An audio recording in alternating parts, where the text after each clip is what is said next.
जय श्री कृष्ण।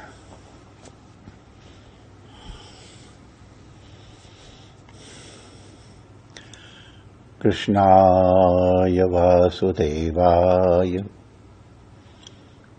हरये परमात्मने प्रणतक्लेशनाशाय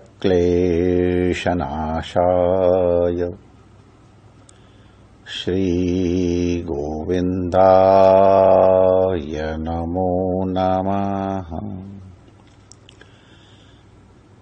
ठाकुर हमरे रमण बिहारी, हम हैं रमण बिहारी के। सब लोग गाओ।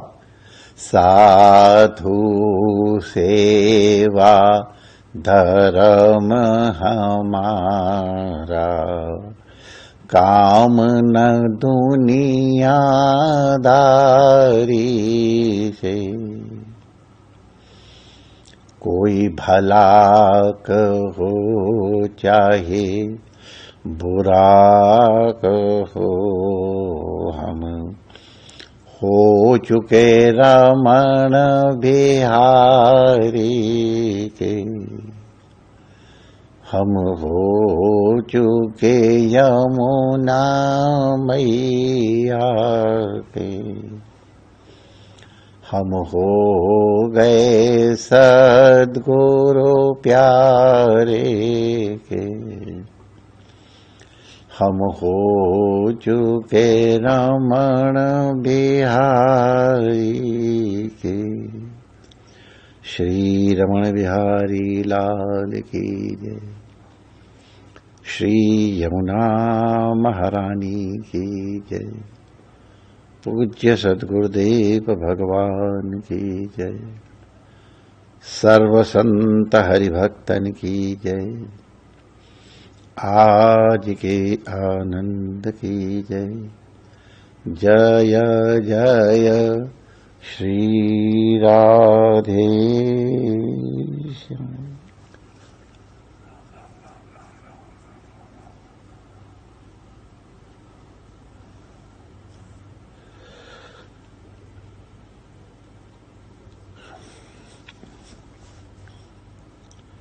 नारायण नारायण नारायण नारायण।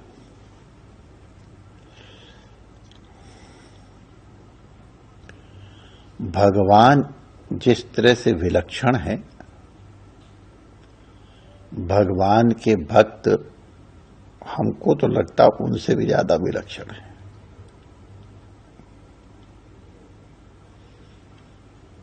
भक्तों के भाव कैसे कैसे होते हैं, उनकी गणना करना शक्य नहीं है।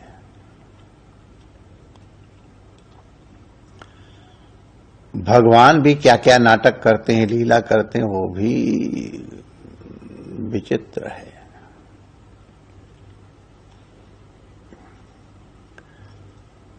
श्री रामकृष्ण परमहंस देव जी महाराज के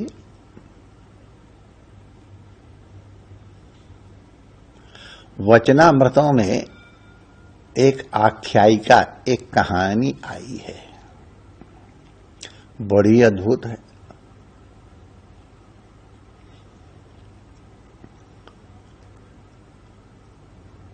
अभिमान बहुत विचित्र चीज है।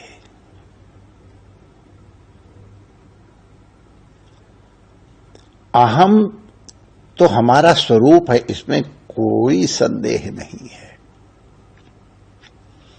अहम को नष्ट कोई कर ही नहीं सकता है, कोई नहीं कर सकता है। वास्तविक अर्थ में जो अहम है, लेकिन गड़बड़ी वहां होती है जब हम अहम को ऐसी जगह लगा देते हैं जो अहम नहीं होती है।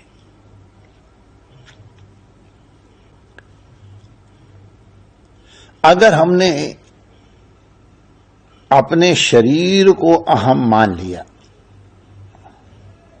तो ये गड़बड़ हो गया। हमने अपनी इंद्रियों को अहम मान लिया तो गड़बड़ हो गया। अपनी बुद्धि को अहम मान लिया तो भी गड़बड़ हो गया। माय डियर, ध्यान रखना, अपनी नम्रता को अहम मान लिया तो भी अहंकार है, माय डियर, गड़बड़ है। हम आपको क्या बताएं, निंदा की दृष्टि से तो हम काहे को कहेंगे, लेकिन दूसरों को गिरते हुए देख के हमको संभल जाना चाहिए कि वहां गड्ढा है, सावधानी से चलो। एक जने कथा में आते तो जहां लोग जूते उतारते थे वहां बैठते थे। सिद्ध वो ये करना चाहते, देखो हम कितने नम्र हैं, जहां सबके जूते रखे वहां बैठे हैं। लेकिन ये भी अभिमान बन गया था। अभिमान न जाने कौन कौन सा नाटक लेके आता। अगर सचेत नहीं रहोगे, चतुर नहीं रहोगे, जागरूक नहीं रहोगे तो गड़बड़ा देता है। बहुत चतुर है। ठाकुर कहते हैं, नम्रता अहंकार ताऊ अहंकार। हम बड़े नम्र हैं, हम तो ये, इसका अहंकार भी अहंकार ही है। अहंकार माने हमने अपना आप कहीं और रख दिया। अपनी सुंदरता, अपनी धन का अहंकार तो चलो गर्हित है। कभी हम बहुत बड़े भगवत भक्त हैं, ये भी अहंकार गड़बड़ा देता है।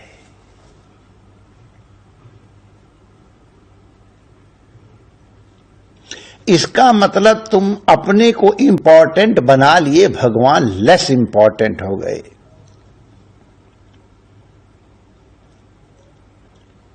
भक्त के मन में हम भक्त हैं, इसका भी अभिमान नहीं आना चाहिए। हम भगवान की बड़ी भक्ति करते हैं, हम भगवान की बड़ी सेवा करते हैं, ये भी अभिमान नहीं आना चाहिए।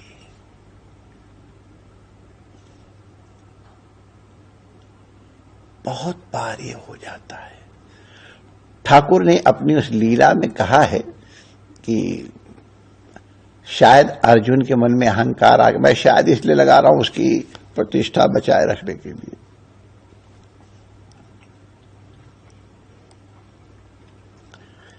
और अर्जुन के प्रति भगवान का प्रेम तो बहुत था, बहुत प्रेम था। हम महाभारत में देख रहे थे कि जब अर्जुन ने अश्वत्थामा के मारने वाले को सूर्यास्त के पूर्व मार लेने का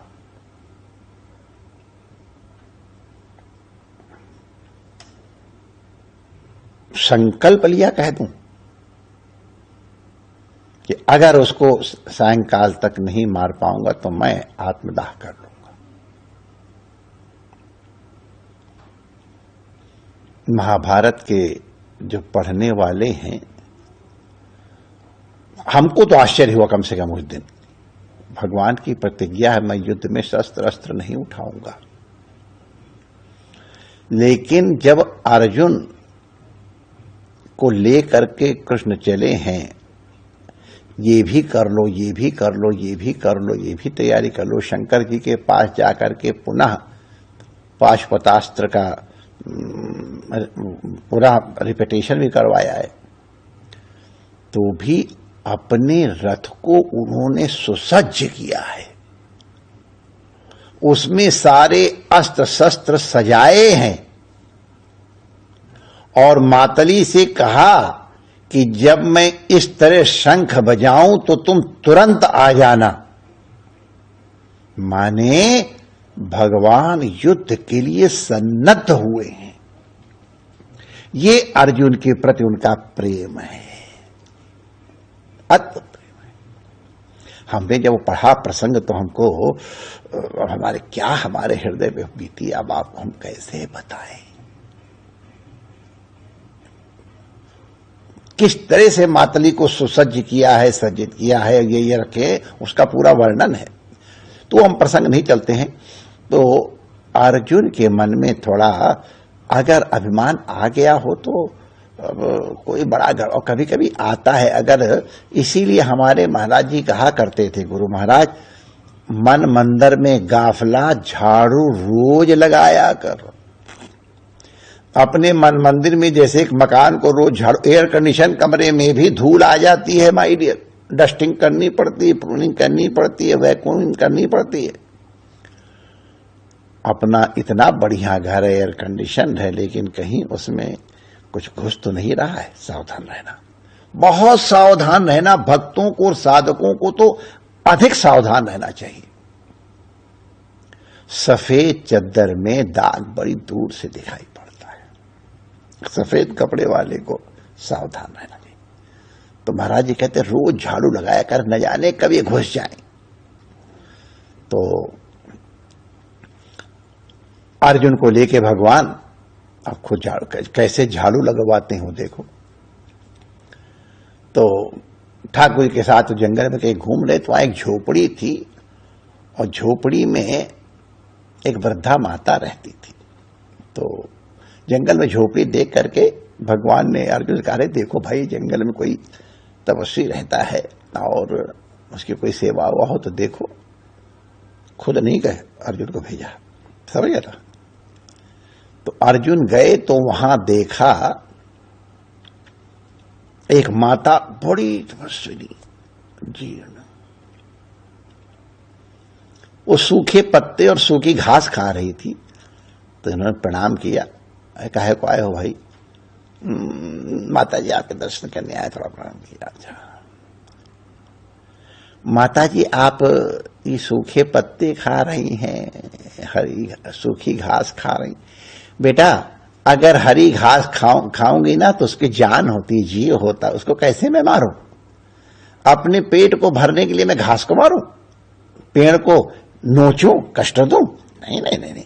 हमारा सूखी घास, जो मृत घास है, मृत पत्तियों से हमारा भरण पोषण हो जाता है। 4 दिन की जिंदगी है, थोड़ा खा करके गुजारा हो जाता है। ऐसी अहिंसक माता, उसके यहां 3 नंगी तलवारें रखी हुई है। तो अर्जुन को आश्चर्य हुआ, ऐसी अहिंसा वाली जो हरे पत्ते और हरी घास नहीं खाती हो, 3 तलवारें क्यों लिए पड़ी हुई? तो अर्जुन ने जिज्ञासा की, माता, ये आप तो अहिंसा की 3 तलवारें किसके लिए पड़ी हैं? अरे मेरे 3 शत्रु हैं, जान ले, मिलने दो हमको, मौका देख रहे हैं कब मिल जाए। अरे परमात्मा, ऐसी अहिंसक माता, वृद्धा। और माता, अर्जुन ने सोचा कि अगर मुझे पता चल जाए तो मैं देखूं, कुछ इसकी सेवा कर सकूं, कौन इसके दुश्मन है। हम तो साधु ब्राह्मण की सेवा के लिए हैं। कहन, माता जी, आपके पहले दुश्मन कौन है? अरे वो ब्राह्मण का कुल का अंगार, हमारे ठाकुर लेटे हुए थे, जा करके उनके छाती पर लात मार दी। बिल्कुल ध्यान नहीं रहा हमारे ठाकुर कितने कोमल है, हमारे भगवान कितने कोमल है। भगवान ने उनके चरण पकड़ लिए। अरे मेरे वक्षस्थल कठोर है, आपके चरण कमल में कष्ट हुआ होगा, इस तरह की भावना भगवान की। और उसने आके लात मार दी। मिले तो बताऊं उसको कैसे लात मारी जाती है। पहले लात ही काटोगे, फिर गर्दन काटोगे, आने तो दो। अर्जुन सन्नाटा खा गया। भगवान ने उनके चरण कमल को अपना चिन्ह बना रखा है और उसको ये मारने को तैयार बैठी है। माता जी, आपका दूसरा शत्रु कौन है? अरे वो 5 खसम वाली द्रौपदी। अरे अर्जुन का, द्रौपदी ने क्या अपराध किया? माता जी, उसने क्या अपराध? अरे उस चुड़ैल पे ध्यान नहीं था कि मैं किस कपड़े में हूं। भगवान भोजन कर रहे थे, बुला लिया, नंगी हो जाती तो हो जाती, नंगी क्या बिगड़ा था, सबको दिखाई पड़ता। उसके लिए भगवान को वहां भोजन छोड़ के भाग के आना पड़ा। उसकी रक्षा करने के लिए जूठा पत्ता भगवान को खाना पड़ा। अरे वो तो महाचार्य, उसका तो घबरा गए अर्जुन, क्या बोल सकते थे। और तीसरा शत्रु कौन है? तीसरा शत्रु तो मेरा बहुत कट्टर अर्जुन है, अर्जुन। ठाकुर लिखते अर्जुन अंदर से कांप गया, इतना धीर वीर अंदर से कांप गया। माताजी अर्जुन का क्या अपराध है? तो भगवान का सेवक है। अरे वो दुष्ट सेवक है, ये भगवान को जो सेवक बना रखा, दुष्ट को ध्यान नहीं रहा। हमारे कन्हैया के हाथ में चाबू पकड़ा दी, रथ चलवाया, कितने बाण खाए उसके कारण। अपना तो जाकर के लेट जाता था और ठाकुर हमारे घोड़े की सफाई करते थे, घावों की मलहम पट्टी करते थे, मालिश करते, चारा खिलाते थे। आने के पहले रथ का, अरे अर्जुन जैसा तो कौन ही नहीं है, आने तो देखो भी अर्जुन को मैं बताऊं क्या। अर्जुन कांप गए, उस वृद्धा माता को प्रणाम करके आए, उनके चेहरे पे हवाइयां उड़ रही थी। समझ गए ठाकुर हमारा रमण बिहारी क्या नाटक करता है। भगवान ने कहा अर्जुन दर्शन कर आया, कौन थे? बस प्रभु वो दर्शन कर आया हूं और अब ये दर्शन कर रहा हूं। प्रभु आपके मार्ग विलक्षण है, आपके तौर तरीके विलक्षण है, आपकी करुणा विलक्षण है, आपकी भक्त परवशता धन्य है। मैं इसको प्रणाम करता हूं।